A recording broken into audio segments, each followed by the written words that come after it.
नमस्कार दोस्तों, मैं एक नई अपडेट के साथ आपके सामने हाजिर हूँ। तो आज मैं आपको बताता हूँ कि जो दाँतों में पायरिया हो जाता है ज़्यादा लंबे समय तक, कोई आपका प्लाक और कैल्शियम जमे रहने की वजह से, मैं कर रहा हूँ अपना लास्ट टॉपिक को ही कि अब यदि दाँत में पायरिया बन गया है तो उसमें ट्रीटमेंट क्या देना है। पायरिया के ट्रीटमेंट के लिए हमारे पास 2 ऑप्शन बनते हैं कि या हम तो क्लीनिंग करा कर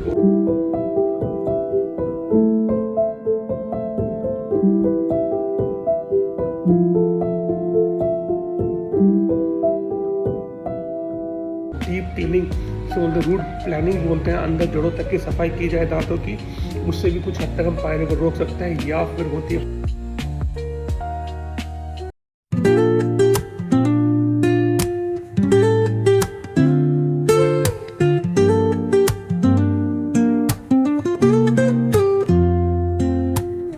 Woke up late, missed the morning glaze, but the sunlight hits in so many ways. Grabbed my shades and hit the streets, no plan, chasing vibes like seashells in the sand. Flap surgery. तो हम तो बहुत बड़ा है flap surgery, but सुनने में लगता है सर्जरी है, लेकिन इतना बड़ा कोई पार्ट नहीं होता। ये बिग प्रोसीजर है अपना डेंटल प्रोसीजर। इसके अंदर हम क्या करते हैं, जो आपका मसूड़े होते हैं जहाँ अंदर गंदा मांस बन जाता है पायरिया के कारण, उस गंदे मांस को हटाया जाता है और वहाँ पर हेल्दी बोन और टिश्यू बनाने के लिए उसको दोबारा से बंद कर दिया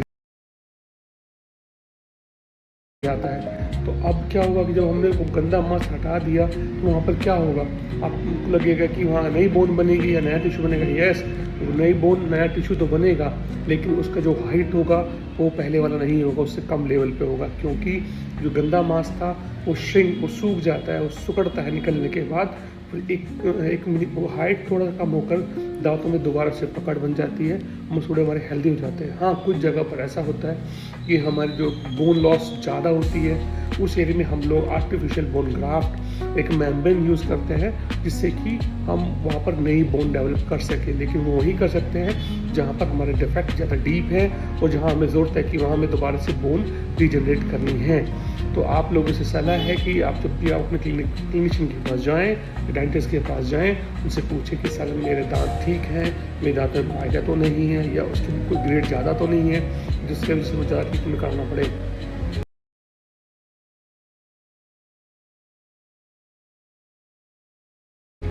यदि आपको डेंटिस्ट भी बोलता है कि नहीं आपको प्रॉब्लम है और आपके दांतों में ज़्यादा दिक्कत बढ़ रही है, उस कंडीशन में आप एक बड़ा एक्सरे OPG एक्सरे कराएं, और वो शायद आपको डेंटिस्ट आपको गाइड भी करेंगे, आपको वो उसको चेक करेंगे। जो वो सजेस्ट करते हैं कि नहीं आपको दांतों में पायरिया है और आपका फ्लैप सर्जरी कराना है, तो आप बेझिझक उसको कराइए। उससे आपके दांत नहीं गिरेंगे और आपके दांत बच जाएंगे। Thank you for